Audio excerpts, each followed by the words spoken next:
গত কয়েকদিন আগে গৌড়ীয় সম্প্রদায়ের বেশ কিছু মহারাজগণ তারা তাদের বক্তব্যে বলেছেন, আমরা যেই প্রভুপাদ শব্দটি ব্যবহার করি সেটি শুধুমাত্র একজনের ক্ষেত্রেই প্রযোজ্য। তিনি হচ্ছেন গৌড়ীয় সিংহপুরুষ শিল ভক্তি সিদ্ধান্ত সরস্বতী ঠাকুর প্রভুপাদ। এই প্রভুপাদ শব্দটি অন্য কারো ক্ষেত্রে ব্যবহার করা উচিত নয়, যেটি বৈষ্ণবীয় অপরাধ বলে গণ্য হয়ে থাকে। এই বক্তব্যের একটি ভিডিও ক্লিপ সোশ্যাল মিডিয়াতে তীব্র গতিতে ভাইরাল হচ্ছে এবং যেটি অনেক বৈষ্ণবীয় সম্প্রদায়ের লোকজন শেয়ার করছেন।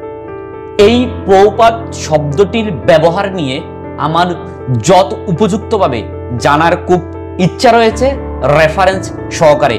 গৌড়ীয় সংগঠনে এবং ইসকনের যারা যুক্ত রয়েছেন, যারা গুহ্যতম জ্ঞান রয়েছে এই প্রভুপাদ শব্দটির বিষয়ে, তারা অবশ্যই মন্তব্য বক্সে আপনাদের মতামত রেফারেন্স সহ আমাদেরকে দেওয়ার চেষ্টা করবেন। আমরা জানার চেষ্টা করব কোন বৈষ্ণবের নামের শেষে এই প্রভুপাদ শব্দটি ব্যবহার করা যায় এবং যায় না। এখানে আমার মনে হয় একটি বিষয় খোলামেলাভাবে উপস্থাপন করা খুবই গুরুত্বপূর্ণ।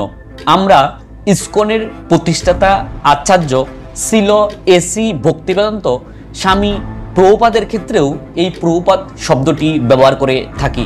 এই গৌড়ীয় সম্প্রদায়ের মহারাজগণ তারা তাদের বক্তব্যে ইনডাইরেক্টলি, যদিও বা তারা সেখানে ইসকনের নাম উল্লেখ করেনি, তারা বুঝাতে চেয়েছেন আমরা ইসকনের যে সমস্ত শিষ্যগণ রয়েছি আমরা অভয়চরণ ভক্তি বেদান্তকে প্রভুপাদ সম্বোধন হিসাবে গণ্য করে থাকি।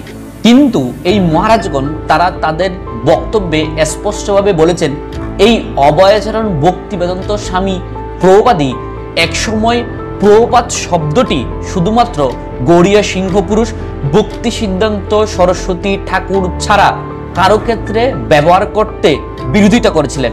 কিন্তু বর্তমানে এনাদের বক্তব্য অনুসারে আমরাই সেই নির্দেশনা অমান্য করে এসি ভক্তিবেদান্ত স্বামী প্রভুপাদের নামের সাথে প্রভুপাদ শব্দটি যুক্ত করেছি। এটি কতটুকু গ্রহণযোগ্য, কতটুকু যুক্তিসঙ্গত, কতটুকু শাস্ত্রসম্মত এবং এই বক্তব্যগুলোর সাথে সামঞ্জস্যপূর্ণ কিনা যথোপযুক্ত তথ্য সহকারে আমাদেরকে জানানোর চেষ্টা করবেন। আমি বিনীতভাবে আপনাদের দাস হয়ে কোনো বিতর্কে না যেয়ে এই প্রভুপাদ শব্দটির যথোপযুক্ত ব্যাখ্যা এবং কার ক্ষেত্রে ব্যবহার করা উচিত, কার নামের শেষে ব্যবহার করা উচিত নয়, দয়া করে আমাকে জানাবেন। সকলে ভালো থাকবেন, সুস্থ থাকবেন। হরে কৃষ্ণা।